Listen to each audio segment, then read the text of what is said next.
एक छोटे से गांव में एक आदमी रहता था। उसके घर के पास में एक पहाड़ था जहां पर वो रोज सुबह जाता, वहां पर थोड़ी देर उस पहाड़ पर बैठता, फिर वापस आ जाता। तो रोज की तरह वो सुबह सुबह जा रहा था। पीछे से उसका छोटा सा बेटा आया। उसने आ करके उसका हाथ पकड़ लिया और कहा कि आज मैं भी आपके साथ चलूँगा।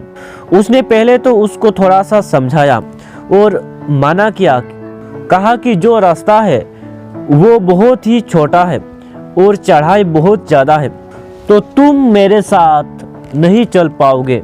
लेकिन फिर जब उस बेटे ने जिद करी तो पिता मान गया। वो दोनों पहाड़ पर चढ़ने लगे। पिता ने बेटे का हाथ कस करके पकड़ा हुआ था। लेफ्ट साइड में पहाड़ थी और राइट साइड में खाई थी और रास्ता बहुत ही छोटा था।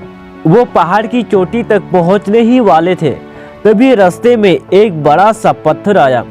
क्योंकि पिता उस रास्ते में रोज आता था तो उसको पता था कि वहां पर पत्थर है, तो वो साइड से निकल गया। लेकिन जो बेटा था उसका ध्यान कहीं और था, तो उसका घुटना जा करके उस बड़े से पत्थर से टकरा गया। तब बच्चे के मुंह से एक चीख निकली और जैसे ही वो चीखा उसकी आवाज़ उन पहाड़ों में गूंजने लगी। इससे पहले उस बच्चे ने कभी भी अपनी आवाज़ की गूंज नहीं सुनी थी, तो उसे समझ नहीं आ रहा था कि ये क्या हो रहा है। वो अंदर से थोड़ा सा घबरा गया और उसे लगा कि शायद कोई है जो छुपकर उसे देख रहा है और उसका मजाक उड़ा रहा है। फिर उस बच्चे ने बोला, कौन हो तुम? तब जब उस बच्चे ने उस गूंज को सुना तो उसे गुस्सा आ गया। उसे लगा कि कौन है ये जो मेरा मजाक उड़ाई जा रहा है। फिर उसने गुस्से से कहा कि मैं तुम्हें छोड़ूंगा नहीं। और फिर जैसे ही उसने उस गूंज को सुना वो घबरा गया। उसके पिता समझ गए थे कि क्या हो रहा था। उसने अपने पिता का हाथ कस के पकड़ लिया और उनसे पूछा कि कौन है ये जो मुझे इतना तंग कर रहा है? कौन है ये जो मुझे इतनी डरा रहा है? तो उसके पिता थोड़ा सा मुस्कुराए और उन्होंने खाई की तरफ देखा और जोर से बोला, मैं तुमसे बहुत प्यार करता हूँ। वो सुनकर वो बच्चा हैरान हो गया कि उसे समझ नहीं आया कि हो क्या रहा है, क्योंकि वही इंसान जो उसका मजाक उड़ा रहा है उसको तंग कर रहा है। वो उसके पिता को बोल रहा है कि मैं तुमसे बहुत प्यार करता हूँ।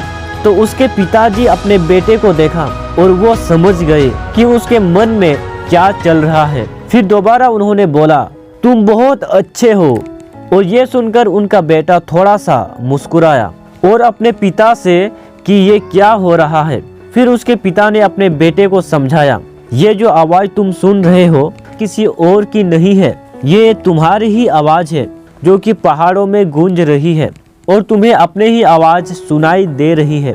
जैसे तुम बोलते ही ठीक वैसे ही तुम्हें सुनाई देता है।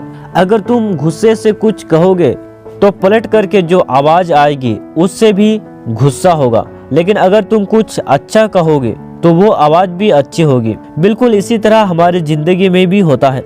जैसा तुम अपने मन में इस जिंदगी के बारे में सोचते हो, ये जिंदगी तुम्हारे लिए बिल्कुल वैसे ही हो जाती है। अगर तुम मन ही मन अपने आप से ये बोलते रहोगे कि मेरे जिंदगी तो बहुत ही बुरी है, तो तुम्हारी जिंदगी सच में बुरी हो जाएगी। और अगर तुम अपने जिंदगी से प्यार करोगे तो तुम्हारी जिंदगी भी तुमसे प्यार करेगी।